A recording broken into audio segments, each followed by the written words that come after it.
तो आइए दोस्तों बात करते हैं आज 27 फरवरी 2022 रविवार। हैप्पी संडे आप सभी को। आज के मुख्य समाचार और टुडे ब्रेकिंग न्यूज अपडेट के इस वीडियो में कई तरह की महत्वपूर्ण और बड़ी काम की खबरों का अपडेट आ चुका है। सभी खबरें बहुत ही ज्यादा महत्वपूर्ण और सिलेक्ट करके लाई गई है। सरकार की ओर से नए नियम, बड़ी घोषणा और बड़ा ऐलान को लेकर अपडेट आ चुका है। आज के इस वीडियो में हम जानेंगे राजधानी दिल्ली में हटाई गई कोरोना को लेकर सभी पाबंदियां, DDMA का आदेश आ चुका है। क्या कुछ राहत और पाबंदियों में ढील दी गई है, पूरी अपडेट जानकारी देखेंगे। भीषण लड़ाई के बीच प्रधानमंत्री नरेंद्र मोदी ने यूक्रेन के राष्ट्रपति वोलोदिमीर जेलेंस्की से बातचीत की है। रूस ने एक बार फिर बड़ा ऐलान किया है, बातचीत को तैयार नहीं, यूक्रेन हर दिशा से हमला करेंगे। वहीं प्रतिबंधों को लेकर रूस ने भी चेतावनी दी है और कहा कि पश्चिमी देशों के साथ तोड़ सकते हैं कूटनीतिक संबंध। साथ ही आपको बताएंगे ऑपरेशन गंगा के तहत यूक्रेन से लौटे भारतीयों ने खुशी व्यक्त की है। आज फिर से और बच्चों के लौटने की खबर आ रही है। वहीं यूक्रेन में बिजली और इंटरनेट सेवाएं ठप हो गई है। बच्चों से संपर्क टूटने से अभिभावक चिंतित है। पोलियो अभियान से जुड़ा अपडेट भी जानेंगे। आज रविवार को बच्चों को पोलियो की दवा पिलाई जाएगी।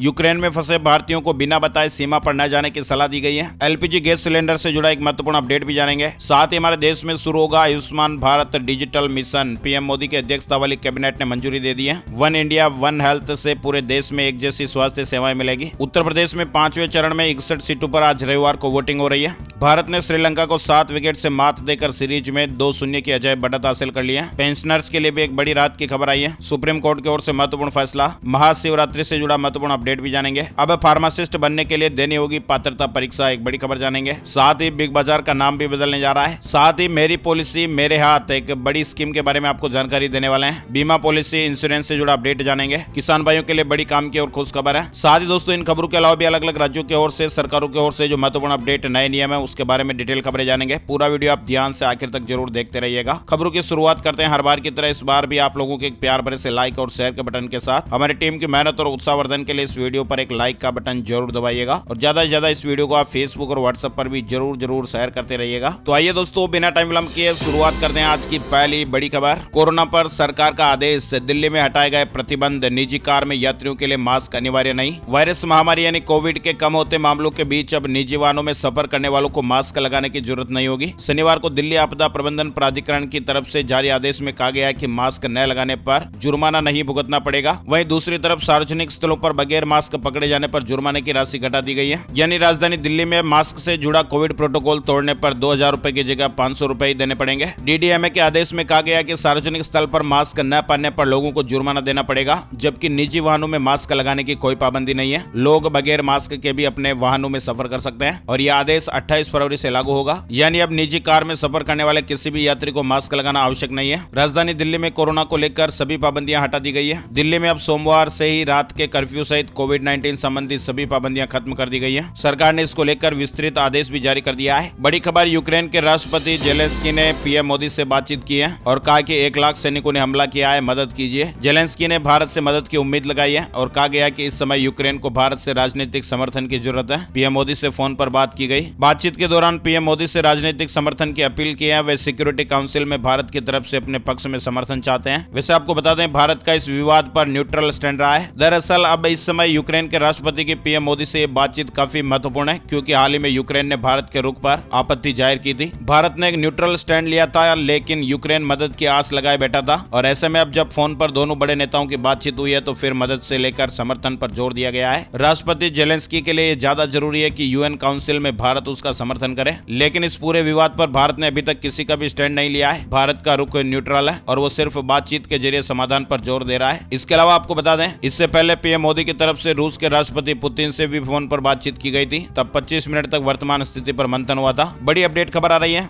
रशिया का बड़ा ऐलान, बातचीत को तैयार नहीं, यूक्रेन हर दिशा से हमला करेंगे। रूस ने एक बड़ा ऐलान करते हुए कहा कि अब उसकी सेना चारों दिशाओं से हमला करने वाली है और उनके मुताबिक यूक्रेन को बातचीत का जो प्रस्ताव दिया गया था वो यूक्रेन ने स्वीकार नहीं किया है। वहीं आपको बता दें, यूक्रेन को सैन्य और आर्थिक मदद देंगे अमेरिका समेत 28 यूरोपीय देश। इस तरह की एक खबर भी आ रही है। रूसी हमले के बाद संकट के इस दौर में यूक्रेन की मदद के लिए अमेरिका सहित 28 देशों ने सैन्य और आर्थिक मदद देने का फैसला किया है। यूक्रेन को मदद करने के लिए फ्रांस की तरफ से भी तत्काल हथियार भेजे जा रहे हैं और इस बारे में फ्रांस के राष्ट्रपति इमैनुएल मैक्रों ने खुद इसकी जानकारी दी है। इसके अलावा दोस्तों एक बड़ी खबर आ रही है कि UNSC में भारत ने क्यों नहीं किया रूस का विरोध, ये थी वजह। संयुक्त राष्ट्र सुरक्षा परिषद में भारत ने रूस के खिलाफ लाए प्रस्ताव से दूरी बनाई और इस प्रस्ताव में यूक्रेन के खिलाफ रूस के हमले की निंदा की गई थी और यूक्रेन से रूसी सेना की तत्काल पूर्ण और बिना शर्त वापसी की मांग की गई थी। लेकिन रूस ने इस प्रस्ताव के खिलाफ वीटो कर कर दिया और यह प्रस्ताव गिर गया। कुछ देशों को वीटो पावर मिला हुआ है। वीटो पावर के जरिए वो नेगेटिव वोटिंग करते हैं और एक भी देश अगर नेगेटिव वोटिंग करता है तो फिर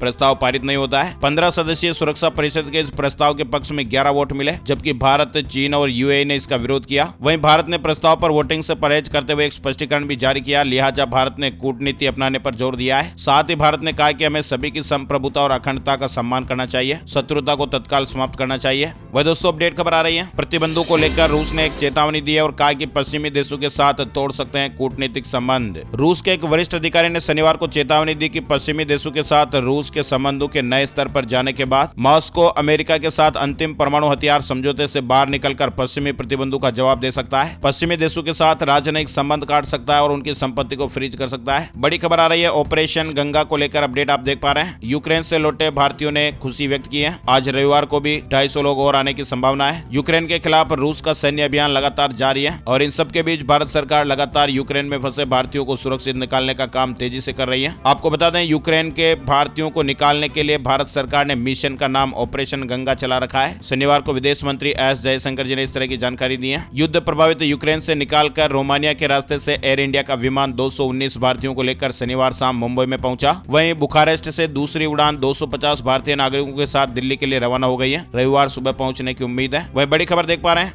विदेश मंत्री एस जयशंकर ने भी अपनी जर्मन समकक्ष एनालिना बायरबॉक से यूक्रेन संकट पर चर्चा की है। जयशंकर जी ने ट्वीट किया है, जर्मनी की विदेश मंत्री एनालिना बायरबॉक के साथ यूक्रेन की स्थिति पर टेलीफोन पर आज चर्चा हुई। वहीं बड़ी खबर, रूस ने ट्विटर को भी ब्लॉक कर दिया है, फेसबुक पर आंशिक पाबंदी लगाई है। यूक्रेन पर आक्रमण को लेकर फेसबुक द्वारा रूसी मीडिया के अकाउंट्स पर रोक लगाए जाने के बदले ये पाबंदी लगाई गई। रूस ने सेंसरशिप के मुद्दे पर ट्विटर को भी ब्लॉक कर दिया है और फेसबुक पर भी ऐसा ही कदम उठाने की धमकी दी है। इससे पहले रूस ने शुक्रवार को फेसबुक के इस्तेमाल पर आंशिक पाबंदी लगा दी थी। बड़ी खबर, पोलियो अभियान, रविवार को बच्चों को 2 बूंद जिंदगी की पिलाई जाएगी। 4 मार्च से विटामिन की खुराक भी मिलेगी। छत्तीसगढ़ प्रदेश में शिशु संरक्षण के लिए टीकाकरण के 2 माह अभियान शुरू हो रहे हैं। 27 फरवरी से बच्चों को पोलियो की दवा दी जाएगी। प्रदेश भर में 36,25,940 बच्चों को यह दवा पिलाने का लक्ष्य रखा गया है। वहीं 4 मार्च से विटामिन ए और आयरन के डोज देने का क्रम भी शुरू होगा। स्वास्थ्य विभाग के मुताबिक ये अभियान राज्य स्तर पर चलेगा। बड़ी खबर आ रही है, यूक्रेन में फंसे भारतीयों को बिना बताए सीमा पर न जाने की सलाह दी गई है। एडवाइजरी जारी की गई है। भारतीय दूतावास के मुताबिक यूक्रेन के पश्चिम के शहर थोड़े सुरक्षित हैं और यहाँ खाने पीने की चीजों की दिक्कतें नहीं है। साथ ही कहा गया है कि जो लोग जहाँ हैं वो अगले आदेश तक वहीं रहें। यूक्रेन में फंसे भारतीय नागरिकों के लिए दूतावास ने नई एडवाइजरी जारी की है। किसी को भी बिना बताए सीमावर्ती इलाकों में न जाने की सलाह दी गई है। एडवाइजरी में कहा गया है कि बॉर्डर पर जाने से पहले कीव में दूतावास के अधिकारियों से संपर्क करें। बड़ी खबर, सिर्फ एक मिस कॉल से मिल जाएगा एलपीजी गैस कनेक्शन। आपको किसी भी एजेंसी के चक्कर नहीं काटने पड़ेंगे। अगर आपको एलपीजी कनेक्शन लेना है तो सिर्फ एक मिस कॉल से ही आपका काम हो जाएगा। आपको घर बैठे आसानी से रसोई गैस का कनेक्शन मिल जाएगा। इंडियन ऑयल कॉर्पोरेशन लिमिटेड ने ट्वीट करते हुए जानकारी दी है कि अब ग्राहक एक मिस कॉल देकर भी गैस कनेक्शन पा सकते हैं। Your new Indian LPG connection only a miss call away. आप देख पा रहे हैं, नंबर भी दिखाए गए हैं 84549 और फिर 5 टाइम 5 है। अपने रजिस्टर्ड नंबर से आप इस नंबर पर कॉल कर दें। साथ ही दोस्तों अपडेट खबर आ रही है, देश में शुरू होगा Ayushman Bharat digital mission. PM Modi की अध्यक्षता वाली कैबिनेट ने मंजूरी दे दी है। 1600 करोड़ रुपए इसका बजट होगा। शनिवार को स्वास्थ्य और परिवार कल्याण मंत्रालय के central sector scheme Ayushman Bharat digital mission के राष्ट्रीय रोल आउट को 1600 करोड़ रुपए के बजट के साथ मंजूरी दे दी गई। आयुष्मान भारत डिजिटल मिशन को 5 साल के लिए मंजूरी दी गई है। हेल्थ वेबिनार में पीएम मोदी ने कहा कि वन इंडिया वन हेल्थ से पूरे देश में एक जैसी स्वास्थ्य सेवाएं मिलेगी। Ayushman Bharat digital mission consumer और हेल्थ केयर प्रोवाइडर के बीच एक आसान इंटरफेस उपलब्ध कराता है और इससे देश में उपचार पाना, उपचार देना दोनों बहुत ही आसान हो जाएंगे। बड़ी खबर, 5वें चरण में 61 सीटों पर आज रविवार को उत्तर प्रदेश में वोटिंग होगी। 692 उम्मीदवारों के भाग्य का फैसला होगा। राज्य की 403 विधानसभा सीटों में से अब तक 231 सीटों पर मतदान हो चुका है और आज रविवार को 61 सीटों पर मतदान होने के बाद 292 सीटों का मतदान पूरा हो जाएगा। वही बड़ी खबर, इंडिया वर्सेस श्रीलंका से जुड़ा अपडेट आया है। रोहित शर्मा ने कारनामा कर दिखाया है, एक बड़ी उपलब्धि हासिल की है। भारतीय क्रिकेट टीम के कप्तान रोहित शर्मा ने शनिवार यानी 26 फरवरी 2022 को एक रिकॉर्ड बनाया। दरअसल रोहित ने T20 इंटरनेशनल क्रिकेट में अपने 50 कैच पूरे कर लिए हैं और उन्होंने अपना 50वां शिकार श्रीलंका के विकेट कीपर बल्लेबाज दिनेश चांदीमल को बनाया। साथ ही आपको बता दें, India versus Sri Lanka second T20 update आप देख पा रहे हैं। भारत ने श्रीलंका को 7 विकेट से मात देकर सीरीज में 2-0 की अजय बढ़त हासिल कर ली है। धन कुबेर इत्र कारोबारी पीयूष जैन को लेकर भी एक बड़ी खबर आई है। आयकर विभाग का 25 ठिकानों पर पर छापा। आयकर विभाग की टीम ने सुपारी तस्कर के 25 ठिकानों पर एक साथ छापा मारा है। साथ ही दोस्तों अपडेट खबर आई है, यूक्रेन से स्वदेश लौटने वालों को मुफ्त घर तक पहुंचाएगी हिमाचल सरकार। जयराम ठाकुर जी ने सदन में इस तरह की जानकारी दी है। मुख्यमंत्री जी ने कहा कि यूक्रेन से स्वदेश लौटने वाले सभी हिमाचल के छात्रों और लोगों को सरकार मुफ्त में घर पहुंचाएगी। वही बड़ी खबर दिल्ली को लेकर आई है, घर पर मच्छरों का लार्वा मिलने पर भरना होगा जुर्माना। दिल्ली हाई कोर्ट ने जुर्माना बढ़ाने का निर्देश दिया है। मच्छर जनित बीमारियां लोगों के लिए जानलेवा साबित हो रही है। खास तौर से डेंगू से हर साल बड़ी संख्या में लोग अपनी जान गंवा देते हैं और इसी बीच दिल्ली हाई कोर्ट ने मच्छरों के प्रजनन को रोकने के उपायों के तौर पर कानून में संशोधन कर जुर्माने की रकम बढ़ाने का निर्देश दिया है। दरअसल दोस्तों मौजूदा समय में गंदगी फैलाने या मच्छर पनपने के लिए जिम्मेदार लोगों पर 500 रुपए का जुर्माना वसूलने का प्रावधान है। साथ ही बड़ी खबर आ रही है पेंशनर्स के लिए, रक्षा मंत्रालय ने CSC ई गवर्नेंस के साथ किया समझौता। अब घर बैठे आपको ये सुविधा मिलेगी। सरकार देश में डिजिटलाइजेशन की कोशिश कर रही है। पूर्व सैनिकों के लिए पेंशन की सुविधाएं बढ़ाने के लिए बड़ा कदम उठाया गया है। रक्षा मंत्रालय इंडिया लिमिटेड के साथ एक समझौता किया गया है। अब देश भर में 4 लाख से ज्यादा सामान्य सेवा केंद्रों पर यानी CSC सेंटर पर ऑनलाइन पेंशन की सुविधा मिलेगी। पूर्व सैनिकों को बहुत ज्यादा लाभ मिलेगा और गांव और दूर के इलाकों में बैठे बैठे सैनिक ऑनलाइन पेंशन से जुड़े सभी काम कर पाएंगे। बड़ी खबर आ रही है छत्तीसगढ़ को लेकर, मुख्यमंत्री भूपेश बघेल ने कहा है निजी खर्चे से यूक्रेन से छत्तीसगढ़ आने वाले लोगों का खर्चा वहन करेगी सरकार। यानी यूक्रेन से छत्तीसगढ़ आने वाले छात्रों और नागरिकों को मुख्यमंत्री भूपेश बघेल ने राहत देने की घोषणा की है। उन्होंने कहा कि यूक्रेन से अपने निजी खर्चे से छत्तीसगढ़ लौटने वाले छात्रों और नागरिकों के खर्च का वहन छत्तीसगढ़ सरकार वहन करेगी। वही बड़ी खबर सीनियर एडवोकेट बनने का रास्ता खुला है। सुप्रीम कोर्ट ने 4 साल बाद प्रक्रिया शुरू कर दी है। सुप्रीम कोर्ट ने 4 साल बाद सीनियर एडवोकेट बनाने की प्रक्रिया के तहत आवेदन आमंत्रित किए हैं और इन पदों पर चयन के लिए समिति बनाई गई है। बड़ी खबर आ रही है यूपी इलेक्शन न्यूज अपडेट आप देख पा रहे हैं। कन्यादान राशि अब 1 लाख, हर परिवार में एक सदस्य को नौकरी। दरअसल मुख्यमंत्री योगी आदित्यनाथ ने कहा कि उज्ज्वला के प्रत्येक लाभार्थी को हर दीपावली में गैस सिलेंडर फ्री मिलेगा। परिवहन निगम की बस में 60 साल और इससे ऊपर की महिलाओं को फ्री यात्रा की सुविधा दी जाएगी। बेटी के जन्म से लेकर स्नातक तक की पढ़ाई की व्यवस्था करेंगे। चुनाव के बाद 2 करोड़ विद्यार्थियों को टैबलेट और स्मार्टफोन देंगे। अब तक मुख्यमंत्री सामूहिक योजना में 51,000 रुपए कन्यादान को देते हैं। अब राशि 1 लाख रुपए होगी। मुख्यमंत्री जी ने शनिवार को अम्बेडकर नगर, अकबरपुर और बलिया में चुनावी सभा की। साथ ही दोस्तों अपडेट खबर देख पा रहे हैं, पंचायत चुनाव के लिए राज्य निर्वाचन आयोग से मांगा गया कार्यक्रम, मतदान की तारीखों की घोषणा शीघ्र होगी। झारखंड से जुड़ा अपडेट आया है। झारखंड में पंचायत चुनाव कराने की राज्य कैबिनेट की प्रतिबद्धता के बाद अब पंचायती राज विभाग भी इसे लेकर एक्टिव हो गया है। पंचायती राज विभाग ने चुनाव के बाबत राज्य निर्वाचन आयोग से संशोधित कार्यक्रम मांगा है। वही दोस्तों अपडेट खबर आ रही है, महाशिवरात्रि पर रात 3 बजे खुलेंगे महाकाल मंदिर के पट, 44 घंटे होंगे दर्शन, 21 लाख दिए जलाए जाएंगे। उज्जैन से जुड़ा अपडेट आप देख पा रहे हैं। मध्य प्रदेश के उज्जैन में ज्योतिर्लिंग महाकाल मंदिर में महाशिवरात्रि पर्व पर सोमवार रात 3 बजे पट खोल दिए जाएंगे। इसके बाद भक्तों को 2 मार्च की रात 11 बजे तक लगातार 44 घंटे भगवान महाकाल के दर्शन होंगे।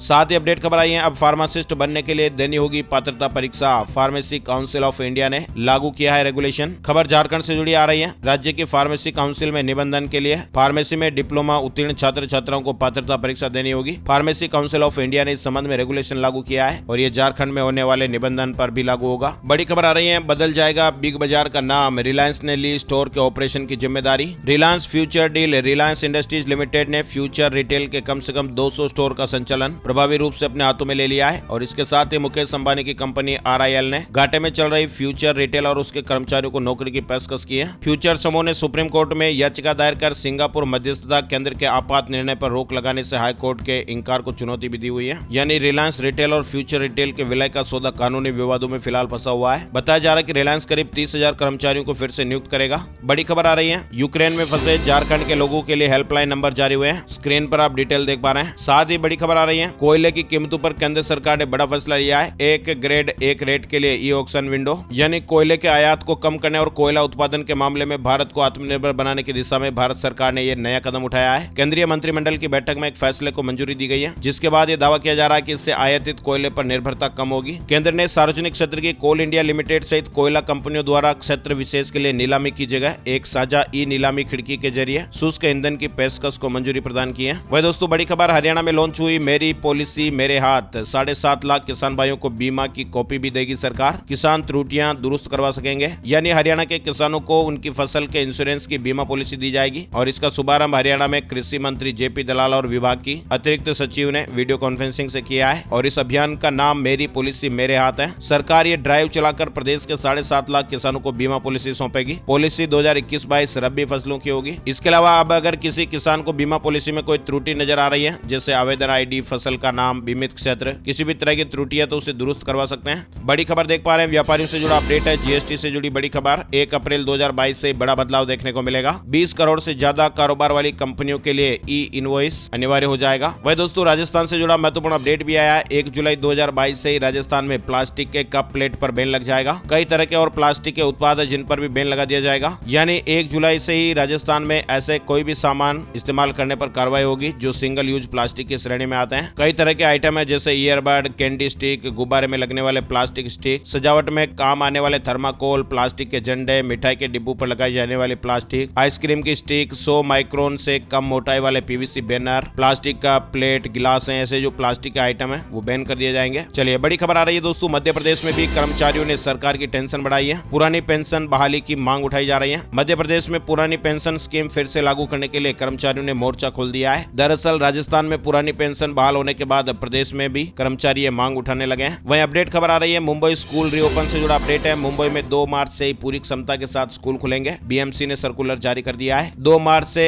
महानगर पालिका क्षेत्र के सभी संस्थान के सभी माध्यमों और विभागों से संबंधित नर्सरी से 12वीं क्लास तक के सभी स्कूल फुल कैपेसिटी के साथ खुल जाएंगे। वही बड़ी खबर LIC न्यूज अपडेट आया है। कैबिनेट ने LIC में ऑटोमेटिक रूट से 20% तक विदेशी निवेश को मंजूरी दे दी है। केंद्रीय मंत्रिमंडल ने भारतीय जीवन बीमा निगम यानी LIC में प्रत्यक्ष विदेशी निवेश को मंजूरी दे दी है। LIC में अब ऑटोमेटिक रूट के तहत 20% तक FDI की अनुमति होगी। वही बड़ी अपडेट खबर उत्तराखंड से जुड़ा अपडेट है। राजस्थान की तरह ही पुरानी पेंशन की मांग यहाँ पर भी उठाई जा रही है। कर्मचारी संगठन ने आंदोलन की चेतावनी भी दी है। उत्तराखंड से जुड़ा अपडेट आप देख सकते हैं। वही दोस्तों मारुति सुजुकी वैगन आर का एक नया वर्जन लॉन्च हो गया है। मारुति सुजुकी ने नई अपडेटेड 2022 बैलेनो फेसलिफ्ट लॉन्च करने के कुछ ही दिनों बाद अब वैगन आर का भी नया वर्जन लॉन्च कर दिया है और इसमें कई तरह के नए फीचर ऐड किए गए हैं। साथ ही दोस्तों बिहार से जुड़ा अपडेट है। बिहार न्यूज में अब आपको घर बैठे मिलेगा मतदाता पहचान पत्र, चुनाव आयोग ने डाक विभाग से करार किया है। साथ ही बड़ी खबर आ रही है, नोएडा से जुड़ा अपडेट है। सुपरटेक के ट्विन टावर को गिराने की प्रक्रिया शुरू हो गई है। विदेशी इंजीनियर साइट पर पहुंच गए हैं। उत्तर प्रदेश के नोएडा में सुपरटेक बिल्डिंग के ट्विन टावर को गिराने की प्रक्रिया शुरू हो चुकी है। साथ ही दोस्तों बड़ी खबर, खिलाड़ियों को मिलेगा मौका। मध्य प्रदेश की पहली महिला क्रिकेट अकादमी इस जिले में बनेगी। सोमवार से खिलाड़ियों की खोज होगी। मध्य प्रदेश की पहली महिला क्रिकेट अकादमी शिवपुरी जिले में स्थापित की जाएगी और इसके लिए खिलाड़ियों को चुनने के लिए प्रतिभा खोज कार्यक्रम सोमवार से शुरू होगा। बड़ी खबर रेल यात्रियों के लिए आई है। जल्द ही 60 प्रमुख रेलवे स्टेशनों पर खाने की डिलीवरी की सुविधा शुरू करेगा रेल रेस्ट्रो। यानी रेल रेस्ट्रो अपने सप्लाई सिस्टम के जरिए इस साल मार्च तक देश भर के 50 से 60 प्रमुख रेलवे स्टेशनों पर खाने की डिलीवरी शुरू करने जा रही है। साथ ही बड़ी खबर आ रही है, युद्ध में फंसे राजस्थानियों को बड़ी राहत दी गई है। घर वापसी तक का खर्चा उठाएगी गहलोत सरकार। CM अशोक गहलोत ने यह बड़ी बात कही है। दूसरे राज्यों की तरह राजस्थान में भी सरकार ने बड़ा ऐलान कर दिया है। बड़ी खबर, जम्मू श्रीनगर हाईवे पर भूस्खलन हुआ। सड़कों के बीचों बीच गिरी चट्टानें। सुरक्षा के लिहाज से गाड़ियों की आवाजाही रोक दी गई। अधिकारियों ने शनिवार को बताया कि केंद्र शासित प्रदेश में कई स्थानों पर बारिश और आसपास जमी बर्फ के कारण भूस्खलन हो गया, जिसकी वजह से जम्मू श्रीनगर नेशनल हाईवे का रास्ता ब्लॉक हो गया। साथ ही बड़ी खबर, हिमाचल स्कूल शिक्षा बोर्ड से जुड़ा अपडेट है।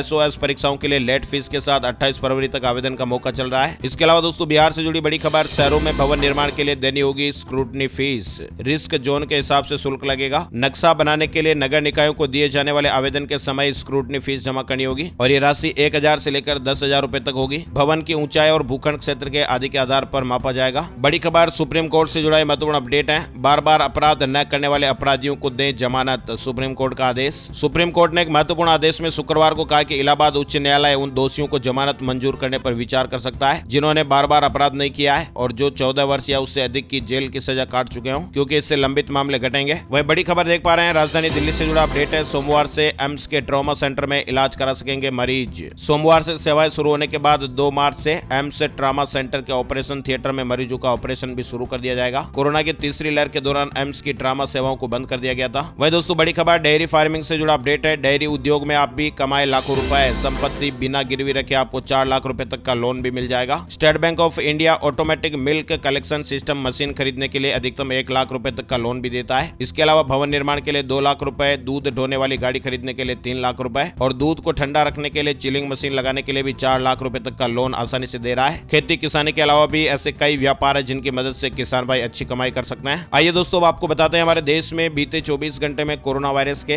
11,499 नए मामले सामने आए हैं। 255 लोगों ने जान गंवाई है। आइए दोस्तों अब बात कर लेते हैं वेदर न्यूज टुडे। आज का मौसम की जानकारी का ताजा अपडेट आ चुका है। संपूर्ण भारत का आज 27 फरवरी 2022 का मौसम पूर्वानुमान। स्काईमेट वेदर अपडेट के मुताबिक अगले 24 घंटों घंटों के दौरान पश्चिमी हिमालय, अरुणाचल प्रदेश और सिक्किम के कुछ इलाकों में हल्की से मध्यम बारिश और बर्फबारी जारी रहने की संभावना है। पश्चिमी हिमालय में बारिश और हिमपात की गतिविधियां कम हो सकती है। हालांकि सिक्किम और अरुणाचल प्रदेश में हल्की बारिश और हिमपात जारी रह सकता है। अगले 24 घंटों के दौरान पंजाब, हरियाणा और पश्चिम और उत्तर प्रदेश के मध्य भागों में हल्की बारिश के साथ एक दो स्थानों पर मध्यम बरसात हो सकती है। तमिलनाडु और केरल के दक्षिणी भागों में भी हल्की बरसात होने का अनुमान है। तो दोस्तों, इसी के साथ ही आज के मुख्य समाचार और टुडे ब्रेकिंग न्यूज अपडेट को यहीं समाप्त करते हैं। अपना कीमती समय देने के लिए और वीडियो पूरा देखने के लिए आपका दिल से शुक्रिया और धन्यवाद। जय हिंद, जय भारत, वंदे मातरम।